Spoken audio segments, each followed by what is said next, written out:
In life, most people are always chasing something, chasing people, chasing approval, chasing deals, chasing opportunities that keep running away from them.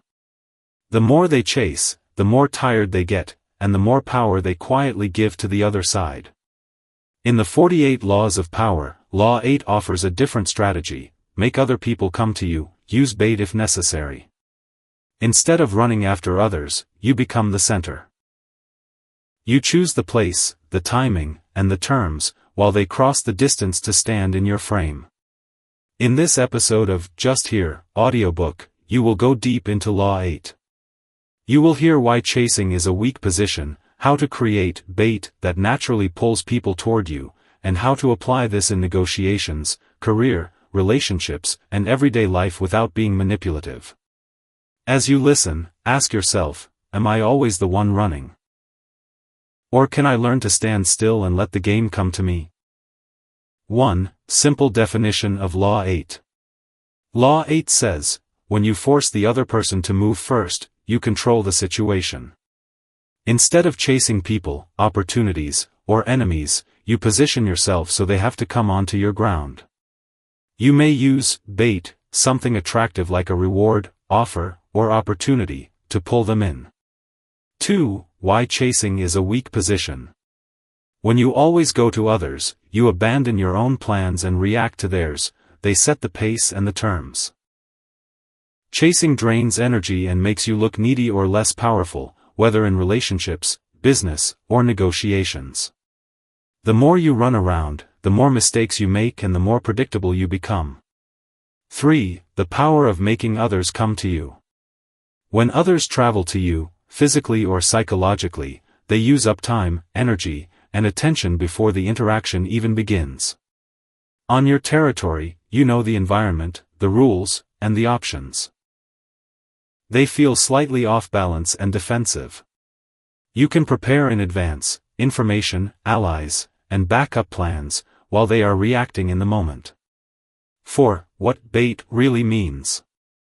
Bait is any offer that triggers desire, profit, status, information, access, validation, or curiosity.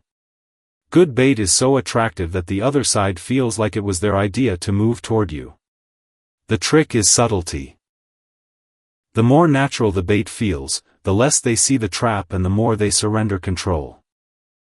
5. Practical ways to use Law 8. You can turn each of these into a few minutes with examples. In negotiations, suggest meeting at your office or on neutral ground you choose. Send an agenda that frames topics around your priorities. In career and business, build value, skills, projects, content, so opportunities and people start approaching you instead of you begging for attention. In relationships, hold your position, don't always be the first to call, text, or apologize. Give space for the other person to move toward you when it matters. 6. Ethical, modern interpretation. The dark version of Law 8 is to trap and exploit people. The healthier version is to create such value that others want to come to you. Bait can simply be solutions. You become the person who reliably solves problems, so others naturally seek you out. You are not forcing or tricking, you are positioning yourself as a strong, calm center that others orbit around. 7. When to wait and when not to. Greene suggests, if you and your enemy are equally strong and you have time, it is better to lure them and let them exhaust themselves coming to you. If the other side is weak or time is against you, waiting may only give them a chance to recover, then you may need to move first and strike hard. Wisdom is knowing which situation you're in. Patience is powerful when you already have some leverage, dangerous when you have almost none. 8. Everyday examples your listeners can feel. Turn these into short stories. Job market. Instead of cold applying everywhere, someone builds a strong portfolio and online presence. Recruiters and clients start reaching out. Social life. The person who hosts, creates interesting plans, or has a magnetic vibe finds others gathering around them without chasing. Conflict.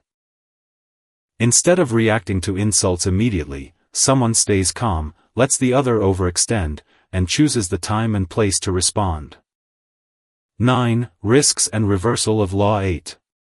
If your bait is seen as fake or manipulative, people will feel used and may avoid you next time. Waiting too long can mean missed opportunities. Sometimes you must step out and initiate instead of sitting in pride.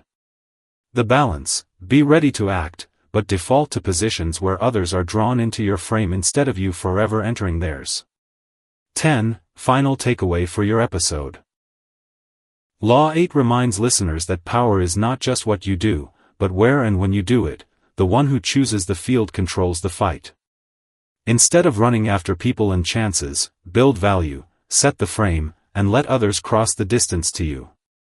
Invite them to ask, in my life right now, where am I always chasing, and what bait or value can I create so that people start coming to me instead? Most people live like hunters who never stop running. Law 8 invites you to live more like a magnet. You set your position, and let others move in your direction. When people come to you, they spend energy, reveal their intentions, and enter a space that you control. That is where quiet power lives. But this law is not just about trapping others. Used wisely, it is about creating so much value, clarity, and confidence that people want to come to you, because you solve problems, you offer opportunities, you bring direction. Your bait becomes your competence, your character, and your results. You have been listening to Law 8, make other people come to you, use bait if necessary, on Just Here, audiobook. As you step back into your own life, carry one question with you: where am I chasing, and what can I build, improve, or offer so that from now on, they start coming to me?